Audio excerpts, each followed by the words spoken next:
ഇന്നത്തെ പുതിയൊരു വീഡിയോയിലേക്ക് എല്ലാവർക്കും സ്വാഗതം. അപ്പോൾ എല്ലാവരും സുഖമായിട്ടിരിക്കുന്നു എന്ന് വിചാരിക്കുന്നു. അപ്പോൾ ഇന്നത്തെ നമ്മുടെ റെസിപ്പി എന്ന് പറയുന്നത് നമ്മുടെ ഉണക്ക ചെമ്മീൻ വെച്ചിട്ട് നല്ല അടിപൊളി ഒരു കറിയാണ് കേട്ടോ. അപ്പോൾ നമുക്കിപ്പോൾ മാങ്ങയൊക്കെ ഉണ്ടാകുന്ന സീസണല്ലേ, അപ്പോൾ മാങ്ങയും ചേർത്തിട്ടാണ് നമ്മൾ ഈ ഒരു കറി ഉണ്ടാക്കിയെടുക്കുന്നത് കേട്ടോ. അപ്പോൾ ഈ ഒരു കറി ഉണ്ടെങ്കിൽ നമുക്ക് ചോറിന് വേറൊരു കറിയുടെ ആവശ്യമില്ല കേട്ടോ. അപ്പോൾ വേഗം നമുക്ക് റെസിപ്പിയിലോട്ട് പോകാം. അപ്പോൾ ഞാനിവിടെ ഒരു പിടി ചെമ്മീൻ എടുത്ത് വെച്ചിട്ടുണ്ട്, പിന്നെ ഒരു മാങ്ങ എടുത്ത് വെച്ചിട്ടുണ്ട് കേട്ടോ. ഇത് വളരെ പുളി കുറഞ്ഞ മാങ്ങയാണ്. അപ്പോൾ ഞാൻ ഈ ഒരു മാങ്ങ മുഴുവനായിട്ട് എടുക്കുന്നുണ്ട് കേട്ടോ. അപ്പോൾ നല്ല പുളിയുള്ള മാങ്ങയൊക്കെ ആണെങ്കിൽ ഒരു അര പീസ് നമ്മൾ എടുത്താൽ മതി. അടുത്തായിട്ട് നമ്മൾ ഈ മാങ്ങ ചെറുതായിട്ടൊന്ന് മുറിച്ചെടുക്കണം കേട്ടോ. വളരെ ചെറുതായിട്ട് മുറിച്ചെടുക്കണേ. നമ്മൾ അച്ചാറിനൊക്കെ മുറിക്കാറില്ലേ, അതിനെക്കാട്ടും കുഞ്ഞായിട്ടാണ് മുറിച്ചെടുക്കേണ്ടത്. ഇനി ഞാൻ ചെമ്മീൻ നന്നായിട്ടൊന്ന് കഴുകിയെടുക്കുന്നുണ്ട് കേട്ടോ. അപ്പോൾ ഇത് നല്ല രീതിക്ക് 2-3 പ്രാവശ്യം കഴുകി എടുത്തിട്ടുണ്ട്. നമുക്കിതിലേക്ക് ആവശ്യത്തിന് ഉപ്പ് ചേർത്ത് കൊടുക്കാം. ഇനി ഇതിലേക്ക് 1/4 ടീസ്പൂൺ മഞ്ഞൾപ്പൊടി, 1 ടീസ്പൂൺ മുളക് പൊടി, പിന്നെ ഒരു പച്ചമുളകും കൂടി ഇട്ട് കൊടുക്കുന്നുണ്ട്.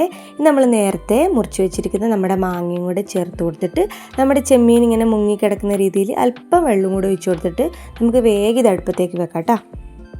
അപ്പോൾ ഞാനിപ്പോൾ ഉണ്ടാക്കുന്ന ചെമ്മീനെക്കാട്ട് കുറച്ചും കൂടി ചെറിയ ചെമ്മീനോട്ട്, ചെറിയ പൊടിച്ചെമ്മീൻ എന്നൊക്കെ പറയുവേ, അതാണെങ്കിൽ കുറച്ചുകൂടി ടേസ്റ്റ് ഉണ്ടാവും കേട്ടോ. അപ്പോൾ ഇത്തവണ എനിക്ക് ഇതാണ് കിട്ടിയത്. അപ്പോൾ ഞാൻ ഇത് വെച്ചിട്ടാണ് കേട്ടോ നിങ്ങൾക്ക് റെസിപ്പി കാണിക്കുന്നത്.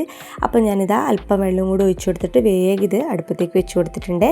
നമുക്കിതിന് വേണ്ടിയിട്ട് ഒരു 5 മിനിറ്റ് ഒന്ന് വെയിറ്റ് ചെയ്യാം കേട്ടോ. അപ്പോൾ ഞാനൊരു അടുപ്പും കൂടെ മൂടി വെച്ചിട്ടുണ്ട്. നമ്മുടെ കറി നന്നായിട്ട് തിളച്ച് വന്നിട്ടുണ്ട്. ഈ സമയത്ത് നമുക്ക് ഒരു പിടി തേങ്ങ ഇതിലേക്ക് ഇട്ട് കൊടുക്കാം കേട്ടോ. വളരെ കുറച്ച് ഇട്ടാൽ മതി. അപ്പോൾ ഒരു പിടി തേങ്ങയും കൂടി ഇട്ട് കൊടുത്തിട്ട് അല്പം കറിവേപ്പിലയും കൂടി ഇട്ട് കൊടുത്തിട്ട് നമുക്ക് നേരത്തെ അടച്ചു വെച്ച പോലെ ഒരു 2 മിനിറ്റ് കൂടി ഒന്ന് അടച്ചു വെക്കാം കേട്ടോ. അപ്പോൾ ഇത് തേങ്ങയും കൂടി ഇട്ട് കൊടുത്തതിന് ശേഷം ഞാൻ ജസ്റ്റ് ഇതുപോലെ ഒന്ന് മിക്സ് ചെയ്ത് കൊടുക്കുന്നുണ്ട്. ഇനി 2-3 മിനിറ്റ് നേരത്തേക്ക് നമുക്കിതൊന്ന് അടച്ചു വെക്കാം കേട്ടോ. അപ്പോൾ ഇതിൻ്റെ ആ ഒരു ചാറൊക്കെ വറ്റി വരണം. അപ്പോഴാണ് അതിൻ്റെ ആ ഒരു ടേസ്റ്റ്, നമ്മുടെ ആ ചെമ്മീൻ്റെ ആ ഒരു മാങ്ങയുടെ ഒക്കെ ആ നല്ലൊരു ടേസ്റ്റ് വരുള്ളൂ കേട്ടോ. അപ്പോൾ 2-3 മിനിറ്റ് നേരത്തേക്ക് നമുക്കിതൊന്ന് അടച്ചു വെക്കാം കേട്ടോ. അപ്പോൾ ഇതാ നമ്മുടെ കറിയൊക്കെ നല്ല പോലെ തിളച്ച് വന്നിട്ടുണ്ട്.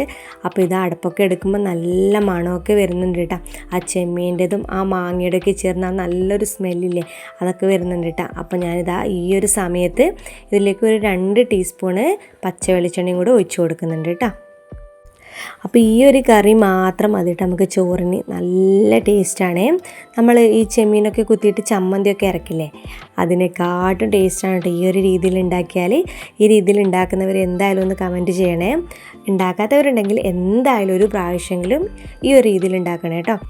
അപ്പോൾ എത്ര സിമ്പിളായാലും നമ്മുടെ ഈ ഒരു കറി ഉണ്ടാക്കാനായിട്ട്. അപ്പോൾ വീഡിയോ ഇഷ്ടമായാൽ ലൈക്ക് ചെയ്യാനും സബ്സ്ക്രൈബ് ചെയ്യാനും മറക്കല്ലേ. വേറൊരു വീഡിയോ ആയിട്ട് വേഗം വരാം. ബൈ.